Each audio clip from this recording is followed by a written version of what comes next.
America's two great pastimes collide on this podcast. It is baseball and making money from the dog days of summer through the October Classic. Greg Bases Peterson's going to be free swinging at the betting board as he tries to hit a grand slam for your bankroll. Now here is GP. Folks, the World Series begins today. Welcome into the Vivid Seat Studios from MLB Overtime Betting.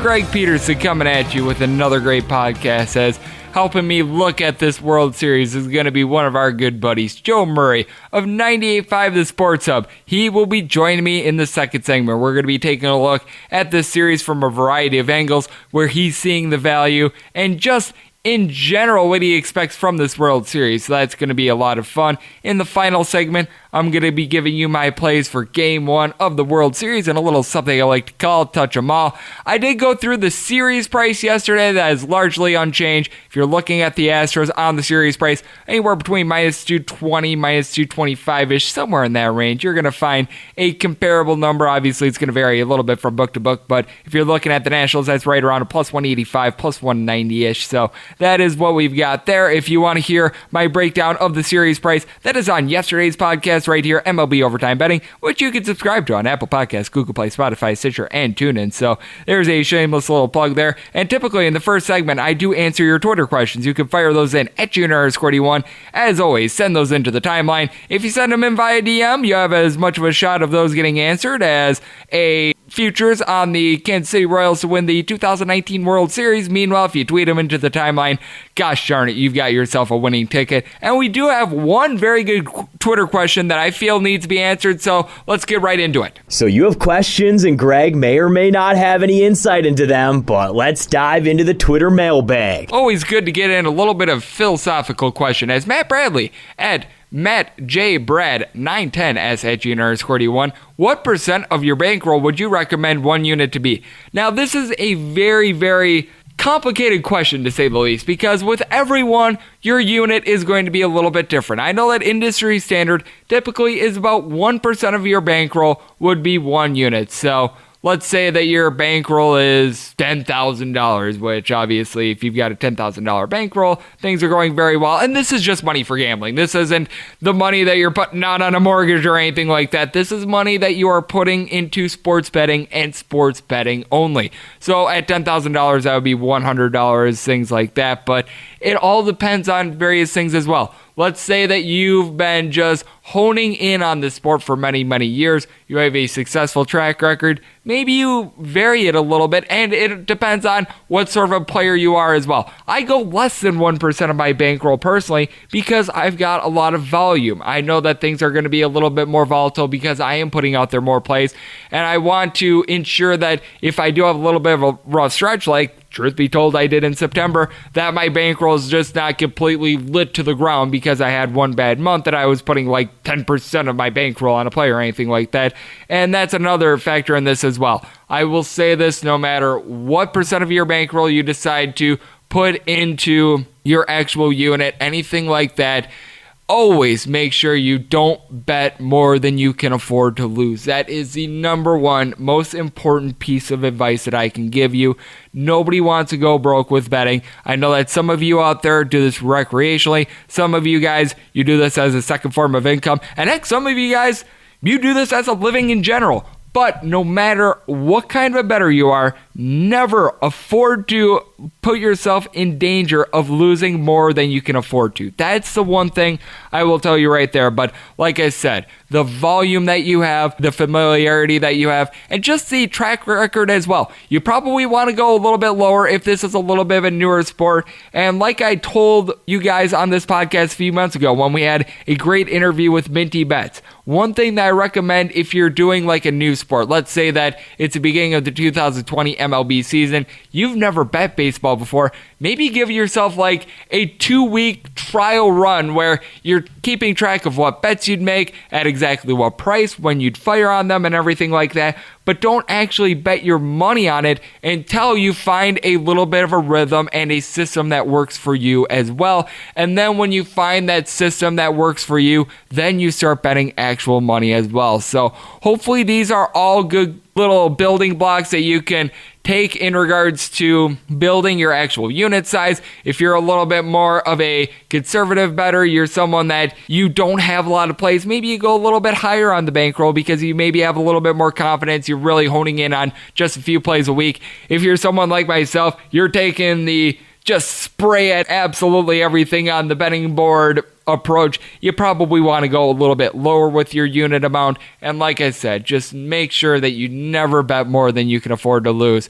And something that you can't lose on is going to Vivid Seats for all your tickets, whether it be the World Series that's going on right now. Maybe you're a person that loves to be able to go to live football games, NFL, college football, basketball's right around the corner. And maybe you're not one for watching live sports in general. Maybe you're a little bit more of a concert goer. Vivid Seats has you covered on all of it. And if you go into the app, you're a first-time customer and you put in overtime. That is all one word, OVERTIME. You're able to get up to $100 off of all tickets. So be sure to go to Vivid Seats for all your ticket needs. And a man that I'm able to go to for all my betting needs is Joe Murray of 98.5 The Sports Hub. He does a terrific job of handicapping a little bit of everything. And he's going to be joining me next to take a look at the World Series. And that is coming up right here on MLB Overtime Bet.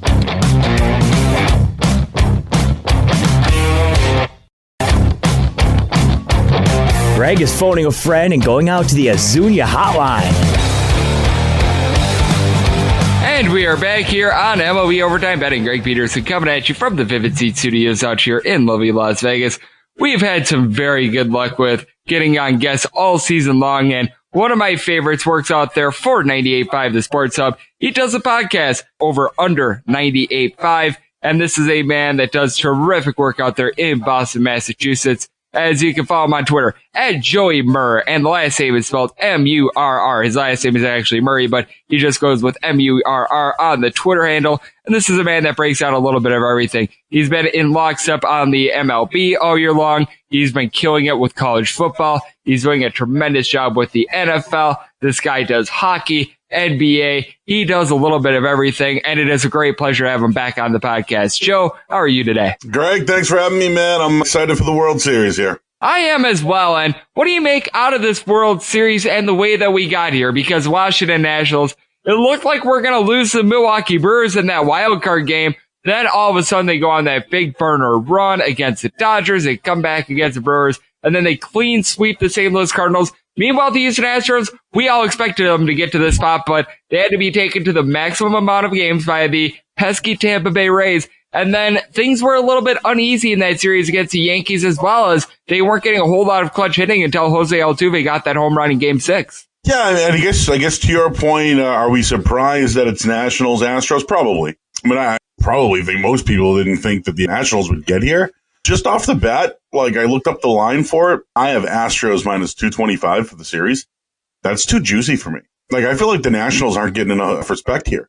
That's a team that just knocked off. You mentioned it. They took care of business with the Brewers. I mean, they just beat the Dodgers. It's probably supposed to be the Dodgers here, right? So the more you look at it, minus 225 for the Astros, they're being overinflated. Now, I know they just beat a Yankees team that, made a nice little comeback here, and it took Altuve to hit that home run there to send them to the World Series. But 225 as actual betting odds, to me, and I know you do it as well, it just seems a little too juicy for me. I don't know. Isn't like the Nationals the story of the year? Like a team that was going to, basically essentially fired their manager, was going to be out of it. I mean, they hung in there. The more you look at it, like the fact that they're here, I actually liked it plus 185 in that spot.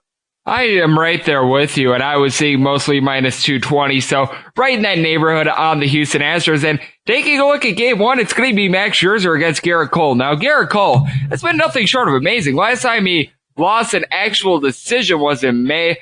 The team has won each of his last 16 starts. So you take a look at this matchup, it makes it difficult because you're having to lay $2 to fade Max Scherzer on the money line.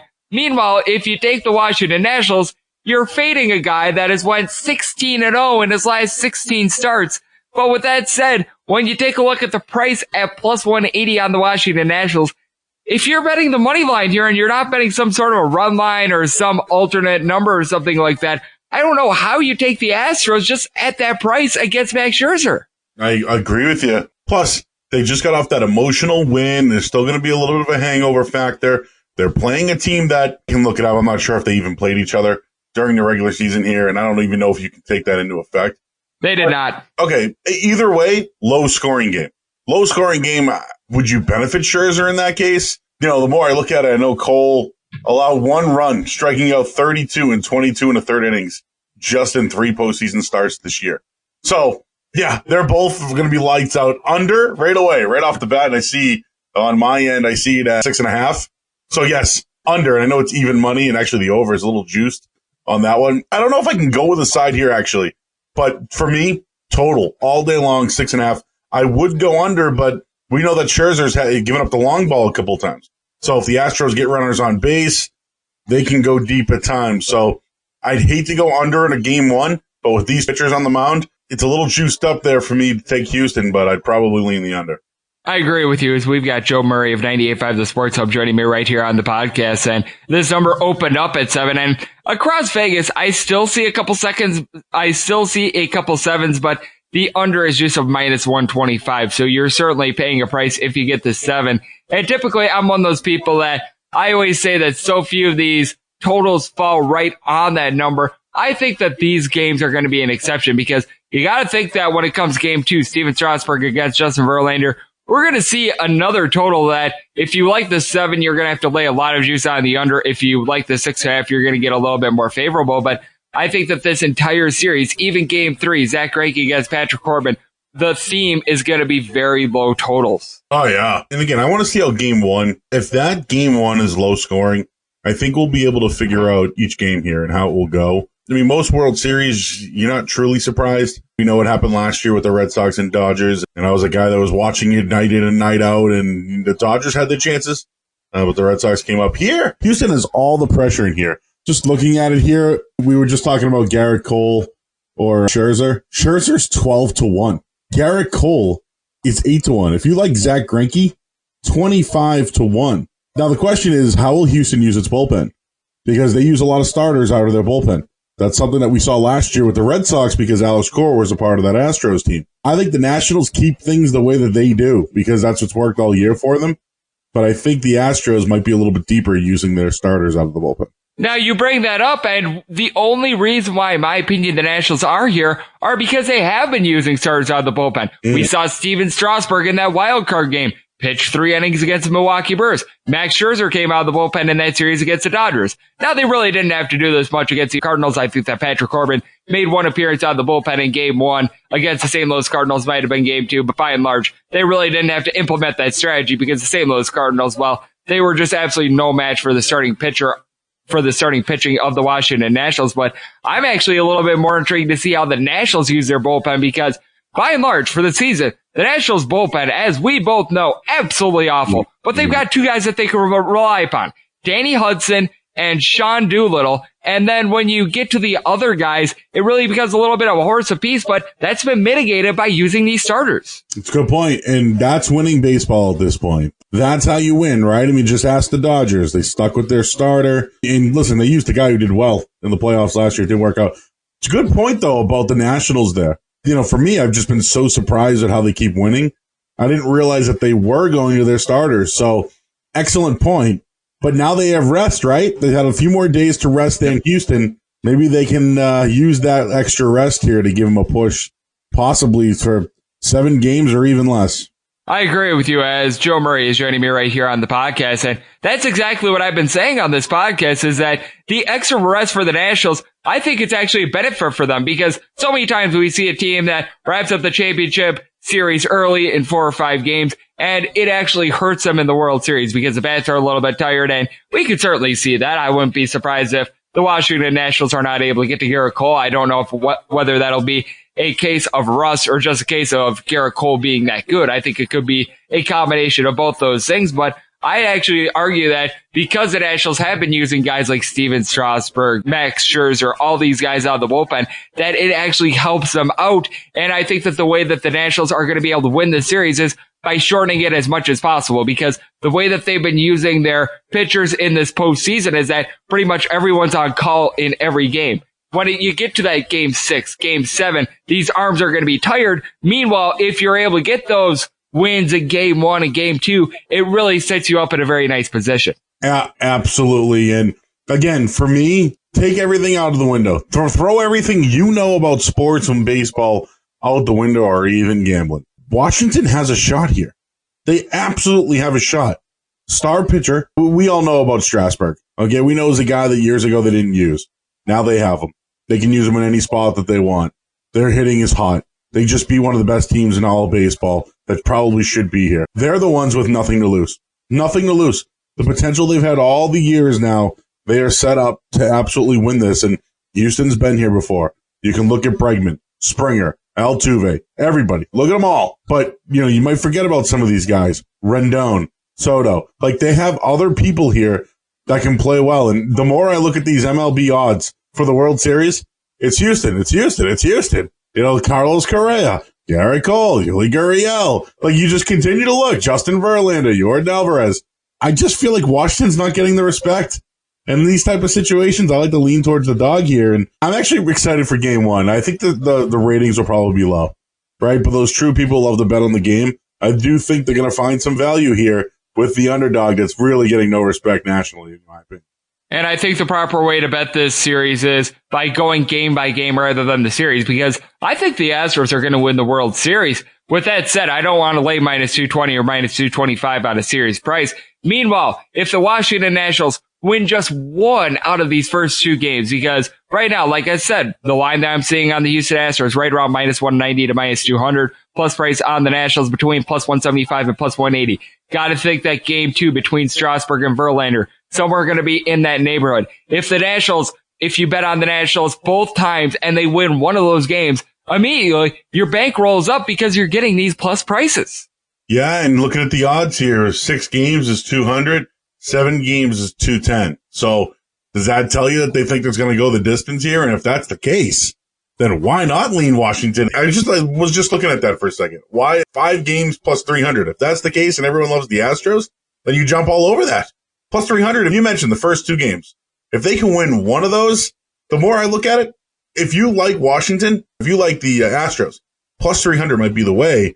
Just depends if they can take care of those first 2 games. And I can't even find myself to bet on a sweep, because there is one thing that I feel like is unequivocal and cannot be debated. The game 4 starter, if the Washington Nationals have Anibal Sanchez on the mound and the Houston Astros go to a bullpen game, it'll be in Washington. And Washington is going to have the advantage right there. Anibal Sanchez in that game against the Dodgers in the NLDS, he looked terrific. He took a no-hitter into the 7th inning against the St. Louis Cardinals. He was great. And for the Houston Astros, if it's a bullpen game, sure, Jose Urquidy looked decent against the New York Yankees. He wound up getting 5 strikeouts, went 2 2/3 innings, giving up 1 run. Brian Peacock gave up a run as the opener, but you got to give a massive advantage to Anibal Sanchez, and that extends the series even further and pushes it back to Houston for, at the very least, a game 5. Yep, and we know what Sanchez has done, right? I mean, this is a guy that I watched Anibal Sanchez here in Boston. It felt like 15 years ago, okay? That's how long ago it was. The guy gets traded away. Multiple no-hitter opportunities here. He threw 1 in his career. I'm shocked he's here. To be honest with you, as just someone who's followed him for years, shocked. Still pitching well, and he's a guy that can get them over the hump. I mean, you said you like Houston to win it here. For me, all the value is Washington. For me, if you like the game of baseball, I would sit back, could have put a couple of dollars on Washington to win the whole thing, and then maybe play it by ear. If you're in a game 5 with the Houston closeout situation, I will say this. If Houston is in the closeout situation, let's say they're up, 3 games to 1.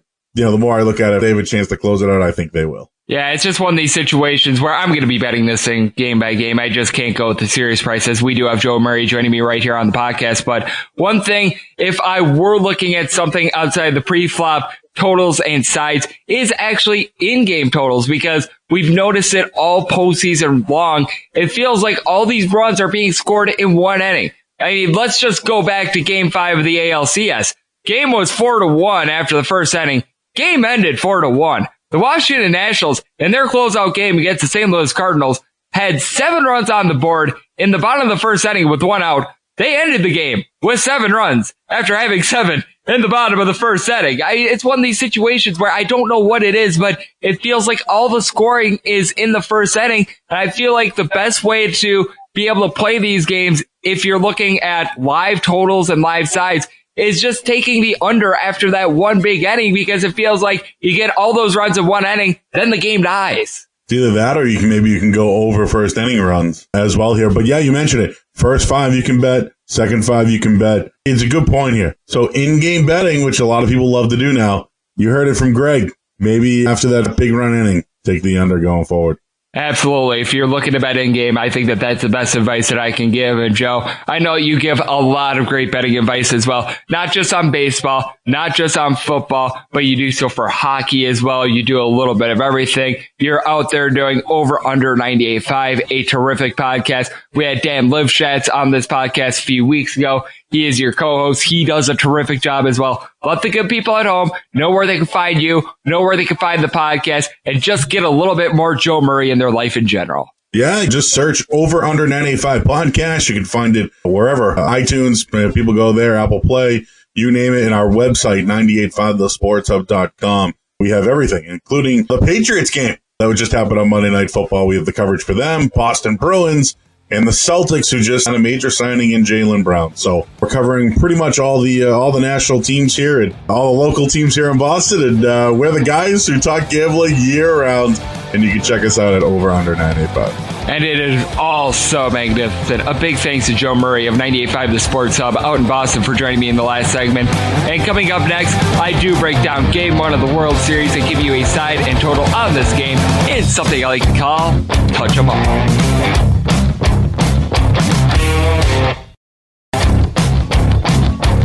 Welcome back to MLB Overtime. Greg is throwing a gem, so yeah, he better not blow it. And a big thanks to Joe Murray of 98.5 The Sports Hub for joining me in the last segment as we are back here in the Vivid Seats studios for MLB Overtime Betting.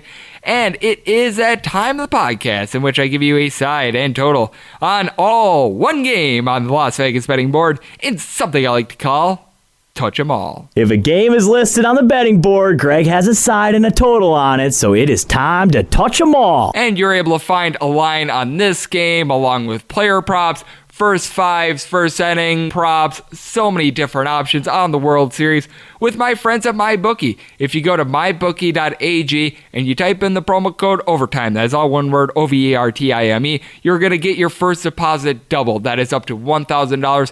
Maybe you're not so keen on betting the World Series as well. Maybe you're looking forward to college basketball, which is, ironically enough, just 2 weeks down the line. MyBookie has you covered there. You're able to do futures on so many different sports as well. Like I said, mybookie.ag, promo code OVERTIME. You're able to get your first deposit doubled on all of it. And hopefully I'm going to be able to double the amount that you bet on this game, perhaps a little bit more. Obviously, you don't want to be betting your mortgage on this game or anything like that, but hopefully I'm able to help you grow your bankroll in 901, 902 on the betting rotation as the Washington Nationals are on the road against the Houston Astros. Garrett Cole goes for the Astros. Meanwhile, Mad Max Scherzer for the Washington Nationals. Total on this game is dipping right now. I see 2 sevens out there, but the juice is massively on the under. Under is anywhere between minus 125 and minus 130. The over is anywhere between plus 105 and plus 110. Everywhere else across Vegas has a 6.5. The over has juice of minus 120. The under is even. If you're looking at the Washington Nationals, your plus price here ranging between plus 175 and plus 180. If you like the Astros, laying anywhere between minus 190 and minus $2. This is a spot where I've got to be looking at the Washington Nationals. I do like the fact that Howie Kendrick, who has not necessarily been the best fielder for the Washington Nationals, is now in the designated hitter spot. He had that grand slam in Game 5 against the LA Dodgers to be able to send this team to this spot. And during the regular season, he hit above a 340. He was a little bit banged up along with Ryan Zimmerman. Zimmerman in that Dodgers series also had a big home run. And then you've also had Juan Soto and Anthony Rendon have their moments. Anthony Rendon in that series against the St. Louis Cardinals, he hit above a 400. Juan Soto actually hit below the Mendoza line in that series, but by and large, you know that he's going to be able to produce. And then you've got Adam Eaton and Trey Turner at the top lineup. They do a great job of being able to get on base. Victor Robles has had a nice postseason. I really like the way that a lot of the other lesser guys have come to the forefront as well, like Michael A. Taylor. He was absolutely atrocious during the regular season. He's made some big contributions, including a home run in that series against the Cardinals during the postseason. And for the Houston Astros, I know that they've had a couple nice outbursts, but in their 11 games of the postseason so far, they've broken 4 runs in just 4 of them. So they've had some issues in that regard. Alex Bregman, Jordan Alvarez, guys like that have had some of their struggles, especially in the championship series. Jordan Alvarez, I think, went 1 of 22. I mean, that's just absolutely putrid. The guys that were really getting the job done, George Springer, Jose Altuve, and Michael Brantley, they've really been the constants for this team. And Yuli Gurriel, no doubt, had a big home run in that series against the New York Yankees, but I think that he had just a $125 in that ALCS as well. We're really seeing the depth of the Houston Astros lineup not coming through. And for the Washington Nationals, you got to think that Max Scherzer is going to be able to give this team at least 7 strong. Even when he was coming off the injured list, he was still throwing 99 despite the back injury and everything like that. His problem was command, and ever since that start that he had against the Milwaukee Brewers, he wound up giving up 3 runs while recording the first 3 outs of that start. Ever since the moment that he gave up that second home run, he's got an ERA right around a 0.5 for the postseason. Meanwhile, Garrett Cole, he's given up 1 run in 22 2/3 innings. He's getting 12.7 strikeouts per 9 innings. The last time this guy lost a decision was in late May. It's absolutely incredible what he's done. Over his last 24 starts, he's given up more than 2 earned runs just twice. This guy is on another planet. The Houston Astros bullpen, aside from Roberto Ozuna, looked very good in that championship series. And with the Washington Nationals, you got to think that if needed, someone like a Patrick Corbin might be able to come in out of the bullpen and help this team out. And then you also have Sean Doolittle and Danny Hudson, who are fully rested. They're probably going to be able to give this team more than 1 inning if needed as well. Those are the 2 guys that you can really rely upon from this bullpen. This is a spot where I know that it's tough to fade a pitcher that is 16-0 in his last 16 starts, but it's also tough to lay $2 going up against Max Scherzer as well. So it leaves you at a little bit of a horse apiece, but I do think that Mattress Mac is going to be outputting a lot of bets here on Game 1. I think that there's going to be a lot of other people that are going to be putting in some bets on the Houston Astros, so going to be taking the Washington Nationals on the money line. Still waiting SEMO to see if this maybe creeps up to like a plus 190 or something like that, so I'm right now checking in on that. With regards to the total, it opened up at 7. It has quickly went to 6.5, or if you still like the 7, you're laying a whole lot of juice, so I already fired in on that under. I would still take it at 6.5 with that